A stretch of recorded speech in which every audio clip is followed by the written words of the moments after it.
오늘의 싱가포르 뉴스를 전달해 드리겠습니다.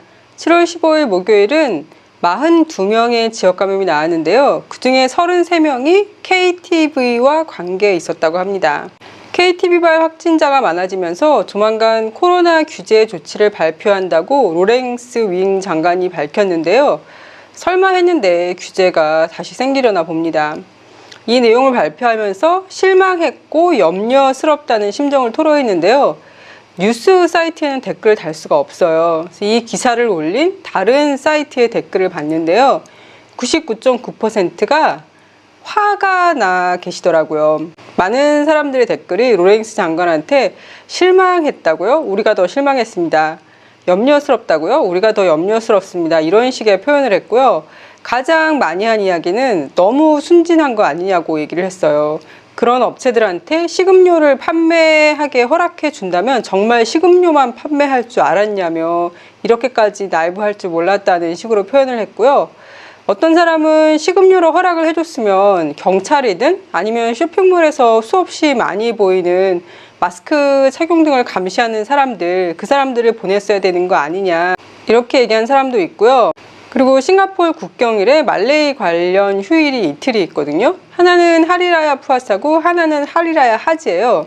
근데 하리라야 푸아사 때도 바로 직전에 많은 사람들이 감염됐다면서 코로나 규제 정책을 발표를 했었거든요. 그런데 하리라야 하지도 이제 한 일주일 정도밖에 안 남았어요. 그런데 다시 코로나 확진자가 늘어나면서 규제를 추가할 것이라고 발표하니까 말레이 휴일을 앞두고 자꾸 코로나 확진자가 늘어나는 거 이거 우연인 거 맞지? 이런 식으로 반응하는 사람들도 있었습니다.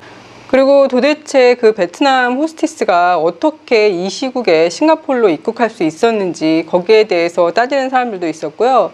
수많은 댓글 중에 딱 한 사람만 정부가 하는 일이 이해가 안 되냐며 나이트클럽이나 라운지 등을 1년 이상 영업금지를 시키면 그 사람들은 어떻게 살아가냐면서 그런 업체들한테 식음료를 팔게 해준 건 그들의 생존권을 최소한으로 보장해 준 것인데 왜 그거 가지고 뭐라 그러냐고 얘기를 하고 있습니다. 그러면서 싱가포르 정부가 하는 일이 싫으면 싱가포르를 떠나라고 댓글을 달았더라고요.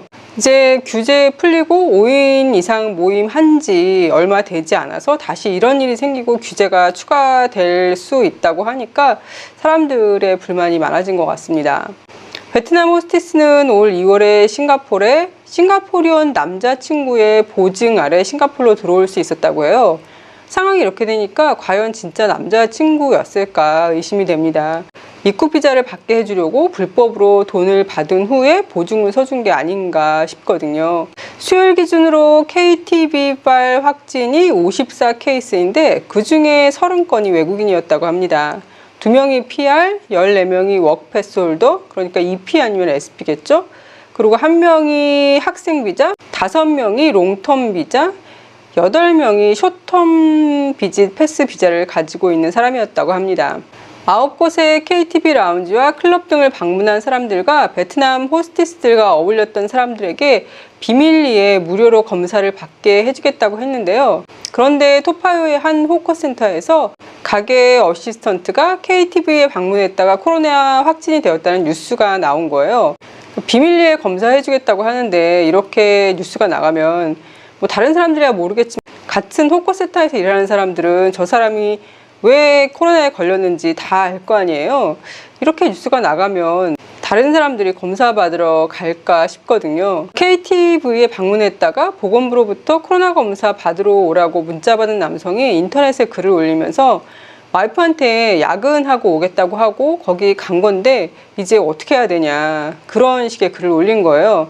코로나 걸렸다가 살아남을 확률은 95.5%이지만 KTV 라운지에 갔다가 걸려서 살아남을 확률은 0.05%라는 글을 올렸어요. 많은 사람들이 사랑하는 가족을 위해 얼른 검사받고 와이프한테 솔직히 이야기하라고 댓글을 달았는데요.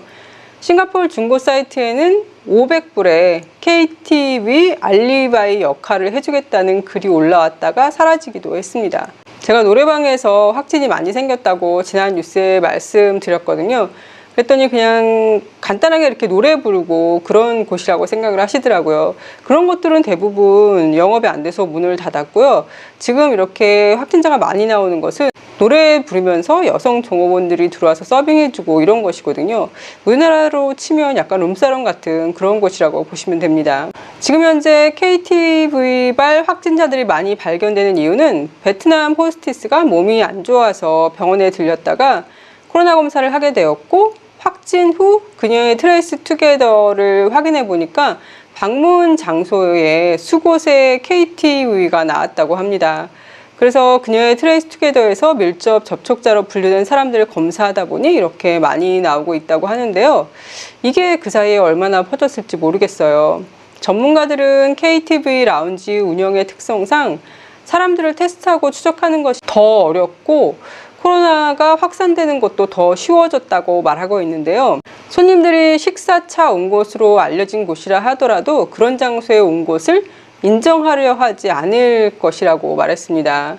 여주인들은 코로나 규제로 1년 이상 식당처럼 음식만 팔게 되었지만 불법으로 몰래 원래처럼 운영했을 수도 있고, 그럼에도 불구하고 당연히 걸리는 게 두려워서 자발적으로 손님들이 얼마나 왔는지, 어떤 식으로 접대가 이루어졌는지 알려줄 리 만무하고요.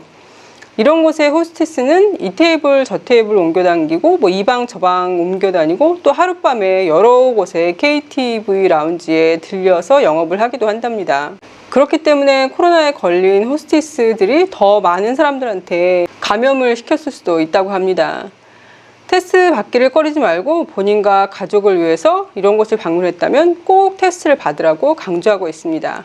한국, 말레이시아, 태국, 베트남 국적의 여성 20명이 이런 KTV 라운지에서 일을 하다가 구속이 되었는데요.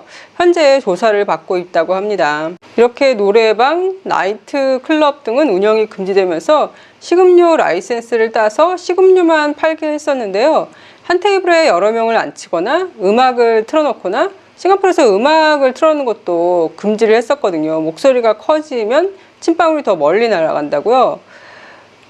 종업원들이 손님들 테이블에 앉아 있거나 10시 30분 이후에 술을 파는 등 여러 가지 규반을 위반한 3곳의 식음료 라이센스가 박탈되었다고 합니다.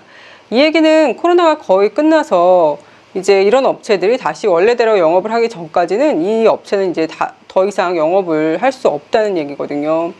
16세 소년의 사망에 대해서 페이스북, 텔레그램, 왓츠앱의 챗그룹에서 백신 관련 사망이라는 많은 이야기들이 오가는데 이건 사실이 아니라고 싱가포르 보건복지부가 밝혔습니다. 이 소년의 죽음에 대해 일반인들이 이야기를 나누는 것은 부모의 고통을 가중시키고 대중에게 필요 없는 걱정을 시키는 일이기 때문에 중단하라고 얘기를 했는데요.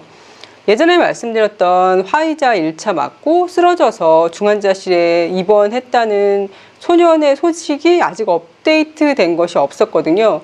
신문사는 이 사망한 16세 소년과 백신을 맞고 중환자실에 입원한 16세 소년은 다른 사람으로 이해하고 있다라는 뉴스가 목요일 오후에 나왔었어요. 그리고 바로 목요일 밤 10시 이후에 접종 후 쓰러진 소년이 중환자실에서 나와 일반 병동으로 이송했고 상태는 안정적이라는 뉴스가 나왔습니다. 16세 소년이 쓰러져서 중환자실에 입원한 이후에 학생들은 백신 접종 후에 일주일간 학교 체육과 CCA를 참여하지 말라는 보건복지부의 권고가 있었거든요. 이번에는 군인들은 백신 접종 후에 심한 훈련에서 2주간 제외된다고 합니다. 초추강에 있는 한 유치원도 원생 중 코로나 확진자 2명이 나와서 문을 닫았고요. 우위에 있는 운전연수원도 코로나 확진자가 나와 문을 당분간 닫는다고 합니다. 리틀인디아의 한 HDB에서는 12건의 코로나가 발생해 그 동 전체가 코로나 테스트를 받아야 한다고 합니다. 싱가포르인 PER, 해외에서 코로나 백신을 받은 롱텀 패스 홀더들이 싱가포르 내에서 예방접종 기록을 갱신할 수 있다고 해요. 그러니까 해외에서 맞았어도 싱가포르에서 인정해주겠다는 얘긴데요. 화이자나 모더나를 맞은 사람뿐만 아니라 WHO의 비상 사용 목록에 등재된 백신을 모두 인정해준다고 합니다. 해외 백신 접종을 입증할 수 있는 서류를 요구할 거라고 하고요. 서류만 낸다고 끝나는 게 아니라 싱가포르에 들어와서 양성 혈청 검사가 필요하다고 합니다. 이 검사를 해주는 기관은 SATA 커먼헬스, 레펄스 메디컬 그룹, 민메드, MHC가 포함되었다고 하고요. 플루턴 헬스는 다음 주 월요일부터 검사를 제공한다고 합니다. 이 서비스에 대한 수수료는 의료기관에서 정한다고 하고요. 양성 혈청 검사 결과가 나온 지 며칠 후에 이 사람이 백신을 맞았다는 기록이 보건허브 포털에 반영될 것이라고 합니다. 가정부 입국을 위한 파일럿 프로그램이 시작되는데요. 이 프로그램으로 일단 8월에 필리핀 메이드 100명 이상이 싱가포르로 입국할 예정이라고 합니다. 2주일간 싱가포르이 아닌 본인들의 나라에서 격리시설에 머무르면서 PCR 테스트 2번과 항원 신속 검사 테스트 3번을 받게 되고 이 모든 비용은 메이드를 고용할 집주인이 내야 한다고 합니다. 이로 인해 추가 비용이 1,500에서 2,000달러가 더 들지만 그럼에도 불구하고 메이드를 필요로 하는 가정이 많아서 신청자가 많다고 합니다. 이 파일럿 프로그램이 성공하면 이런 방법을 통해 더 많은 메이드들의 입국이 허용될 것이라고 합니다. 국제항공운송협회에 따르면 전 세계 항공교통량이 바이러스 발생 이전 수준에 도달하는 데는 2024년까지 걸릴 것이라고 밝혔는데요. 많은 나라에서 낮은 백신 접종률, 빠르게 확산되는 인도 변이 바이러스, 지속적인 폐쇄로 인해 모든 것이 회복세를 늦추고 있다고 합니다. 싱가포르의 한 40대 남성이 그랩을 이용해서 친구 집에 가는 10살 여자아이와 7살 여자아이를 추행해서 재판에 넘겨졌습니다. 중학교 남학생도 그랩 기사가 추행을 했는데 특히나 여자아이들은 절대로 어른 없이 택시를 태워서 혼자 어디 보내는 일은 안 하는 게 좋을 것 같습니다. 일본이 미얀마의 호텔과 건물 등을 짓고 있는데요. 인권단체에서는 그 건물들의 임대료 등이 미얀마 군부에 들어간다고 건물을 짓지 말 것을 일본에 촉구했습니다. 일본은 그 건물들이 군부 소속인 줄 몰랐다고 밝혔습니다. 미국과 캐나다는 폭염으로 수백 명이 사망을 하고 일본과 중국에서는 홍수로 많은 사람들이 사망을 하더니 유럽 역시 홍수로 인해서 수십 명 이상이 사망하고 수십 명이 실종되었다고 합니다. 터키에서는 가뭄으로 인해 2주간 수천 마리의 플라밍고가 죽었다고 하는데요. 환경학자는 기후변화와 농업용수로의 물 사용이 이런 결과를 초래했다고 밝혔습니다. 도쿄에서 새로운 코로나 바이러스 환자가 6개월 만에 최고치를 기록했는데 도쿄올림픽을 개최하기 불과 일주일 전에 나타난 현상이라서 걱정스럽다고 합니다. 15일 기준으로 도쿄에서만 1,300명이 넘는 확진자가 나왔다고 합니다. 스페인의 많은 지역에서는 인도 변이로 인한 감염자가 많아지자 다시 통행 금지 등 규제들이 시행될 것이라고 하고요. WHO는 더 위험한 변이가 출현해 코로나 팬데믹 상황을 멈추는 게 힘들어질 수도 있다고 경고했습니다. 미국에서 레고 모양의 총이 팔리고 있는데 이건 장난감 총이 아니라 총알이 발사되는 진짜 총이라고 합니다. 수백 명의 아이들이 실수로 당겨진 총에 맞고 사망하고 있다는데 굳이 이런 걸 만들어서 사고 파는 어른들의 심리를 모르겠습니다. 얼른 좋은 뉴스를 전달해 드릴 수 있는 날이 오면 좋겠습니다. 오늘도 행복하고 건강하세요.